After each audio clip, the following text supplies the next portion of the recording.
Rapaziada, fala aí galera. Então, eu tava com um problema aqui de chiado no barulho, um barulho estranho, tipo roção, tipo, podia ser rolamento, tava em dúvida se era o rolamento ali do alternador, ou bomba d'água, rolamento da bomba d'água, ou correia que tava velho, não sabia o que que era.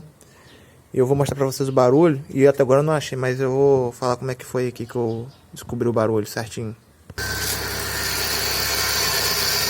Aí o barulho é esse aí, ó, tipo roçando, ó.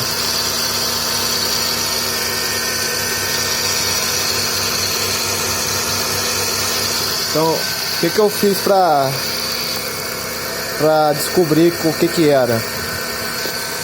Aí o que que eu fiz pra descobrir o que que era? Uma madeira com um pedacinho de prego na ponta. Aí eu fui lá e coloquei no alternador, em cima aqui do alternador, ó. Aí não vibrava nada, não fazia barulho nenhum, barulho normal do rolamento. O que que era? No meu caso galera, tô falando no meu caso. Ali o tensor,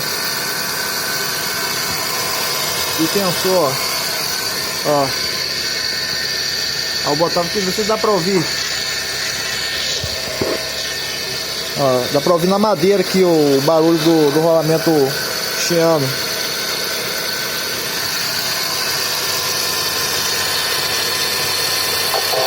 No meu caso aqui, ó, de tensor.